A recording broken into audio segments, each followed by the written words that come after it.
before the video starts, make sure you guys use my creator code CoreyJT123 in the item shop if you want to support me. All supporter creator earnings are actually doubled this weekend, so it'd mean a lot if you guys entered my code. Just click accept, and yeah, that'd mean a lot. Anyway, enjoy the video. Alright, what is going on, you guys, and welcome back to the channel. So, as you guys can tell by the title of this video, I'm going to be giving you guys some tips and tricks on how to actually level up in Fortnite Chapter 2. Because as you guys know, with this season, there is no longer just 100 levels. There are now 1,000 total levels, and a lot of people want to reach that level 1,000 mark and see like what you unlock. Because as you guys know, the previous seasons, the maximum level was 100. And you simply unlock that through just gaining XP and completing like daily challenges and stuff like that. But now obviously it's a lot more like there's a lot more new features. We've got the missions, there's like medals you can unlock, and you got like daily challenges and all that still. So there's so many ways you can actually gain XP in this game, and you actually gain it from like certain parts of your gameplay, and I'll go in more detail about that later on. But yeah, let's get straight into the video, and hopefully you guys enjoy.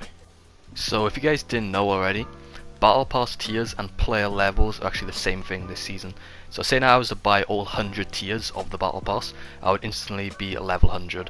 And if I wasn't to do that, because the casual player isn't going to buy the entire Battle Pass and reach level 100, this is the grinding that you got to do. So you need 80,000 XP for one level, so you would need around 8 million XP to reach level 100. You get 140,000 XP for every weekly challenges pack. There are 9 weekly challenges, and you get just under 1.3 million XP for all weekly challenges together. You get 24k XP for every filled punch card. There are 54 days in this season, and you get just under 1.3 million XP for all the punch cards together. So you still need around 5.4 million XP to reach level 100. Let's say you get 5,000 XP per match, which is pretty reasonable. You'd still need to play around 1,088 matches, including completing all your challenges and punch cards. And if you guys don't know what punch cards are, they are basically like the medals that pop up on screen. You guys probably noticed them when you're playing. You get like medals for like placing top 25 or getting a victory royale and stuff like that. So there are different medals you can unlock, and they actually give you XP, and you can unlock different medals every single day. And another big reason why people kind of want to be a high level this season is because next to your name in the kill feed or in the top left corner where health is and stuff, it has a bracket and it says your level. As I said, your battle pass tier and your level is actually the same thing this season. So yes, like say now I was level 1000, right? It would say 1000 next to my gamer tag, so if that came up in the kill feed or something, people would know that I'm a good player because I've been grinding a lot this season. So it kind of like represents how good the player is, kind of. When you actually see it in the kill feed, their level. Obviously it doesn't always represent that, but it kind of represents how much they've been grinding. So you can kind of guess that they are putting a lot of time into the game. There's also a game breaking glitch as well, where you can get unlimited XP, but I will talk about that later on in the video.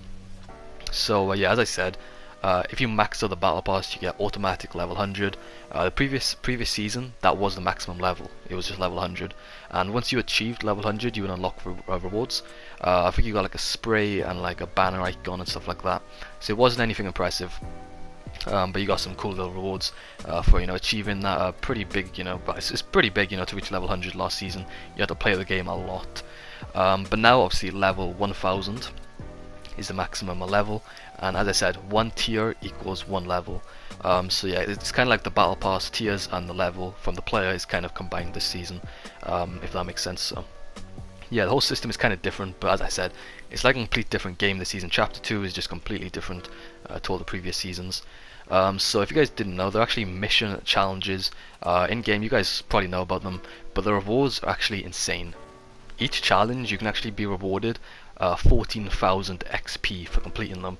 And I mean, I've done some of them. Obviously once you complete all of them, that's just a lot of XP, and obviously that's a lot of levels and stuff like that. And yeah, the challenges aren't even that difficult as well. I'd say they're pretty simple to do. You gotta like visit certain locations, deal damage with like certain weapons and stuff like that. And yeah, as I said, they're not very difficult to complete, so if you do complete them, you get a lot of XP, so it's definitely worth doing your mission challenges if you want to level up faster this season. There are also daily challenges as well, also known as the medal punch cards, and you can actually see these in the lobby, and obviously once you complete them, you can get some more tomorrow. So you can do these daily, and every day there are 10 different challenges to complete, and once you complete them all, you can get around 20 to 30,000 XP every single day. And the challenges are very easy as well. They're obviously kind of similar to the daily challenges that we got in the previous seasons. Maybe like search a certain amount of chests, or get a certain amount of kills each game, or something like that. Or just most of the time it's search chests. You guys get the idea. The challenges are pretty simple, and you can earn a lot of XP from doing these daily challenges, which are also known as the medal punch cards this season. So as I was saying about this glitch, it is game breaking. Everyone is taking advantage of it right now because it's so easy to actually gain XP through this, and this is something I'd recommend doing in Team Rumble, because if you guys didn't know, Team Rumble is probably the best way to gain XP and level up fast. If you get a win, simply just get a win in Team Rumble, you get around 17,000 XP, and that's very good. So I'll show a tweet on screen right now. There's an XP glitch. The steel bridges around the map always give 2,000 XP, allowing you to get 8,000 XP per match if you go to all 4 steel bridges.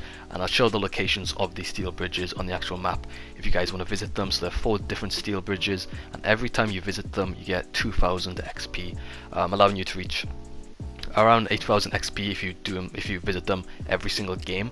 So you could just keep doing that, but obviously that's going to be kind of boring, just going to the same bridges and gaining a lot of XP. It would work, but obviously it'd just be a bit boring doing that. But as I was saying, I'd recommend doing this in either Team Rumble. I'd say Team Rumble if you want to do it, or like maybe squads, because I doubt many squads are going to be going to the bridges unless they're doing the challenge as well. So I'd say it's going to be quite quiet if you go there in squads. But for Team Rumble, as I said, you get a lot of XP from playing that anyway, and on top of that, if you visit the bridges, you can gain a ridiculous amount of XP if you focus on just visiting them as well. And the reason why I actually call it a glitch is because I don't think you're supposed to get that much XP. So obviously it's not something you can get banned for, obviously, because I'd never, show you guys how to actually do something if it was bannable, because obviously I wouldn't recommend doing it, because obviously it's very dangerous if you're going to get banned. But you can't get banned for it, it's just a simple way to get XP, and if you're just playing the game like normal and you go to the bridge, they can't ban you for that, so they don't really know if you're going there on purpose or not, so they can't really assume. And yeah, it's not really that ridiculous, so you should be fine just to go visit these bridges and get some easy XP.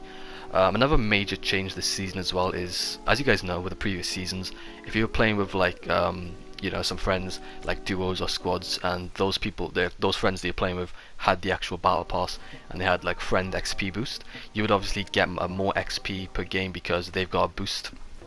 And obviously it depends if they have the battle pass or not, but if they had it, then obviously you'd get a lot more XP per game in duos and squads and stuff when you're playing with other people. But now that is no longer a thing. You no longer get friend XP boosts. So yeah, that's a huge change this season, but I thought I'd just chuck that in there just so you guys are aware.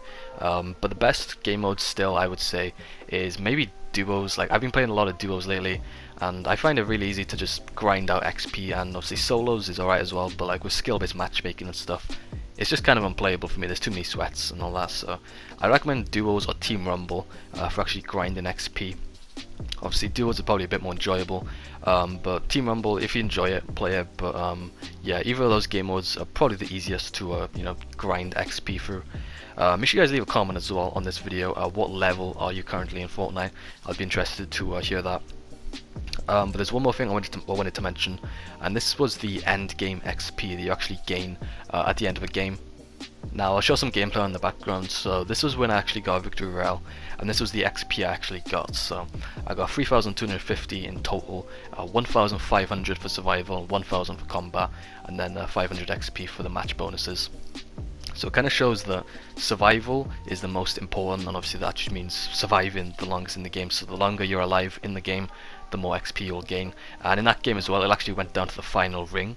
So yeah, I was obviously alive for the longest amount you can be during a game, and I unlocked quite a lot of XP just for staying alive. So yeah, that's that. And there's also obviously the medals that you get throughout each game. So if you unlock more medals in one game, you'll get a total of, well, it depends how much, but you'll get quite a lot of XP for it. And if you're not too confident with actually surviving long, at least just focus on your medals then, or if not, just focus on staying alive the longest, whatever you're most comfortable with. But that's pretty much it on how to actually just level up fast and gain XP. Those are probably the best ways. Obviously the system is kind of different with this chapter, which was kind of expected because it is kind of like a new game pretty much, of how much it's just changed. But yeah, that's the end of the video. Hope you guys did enjoy. Make sure to drop a like if you did, subscribe to the channel if you guys are new, and of course turn on post notifications so you don't miss any future videos. And yeah, I'll see you guys next time. Peace.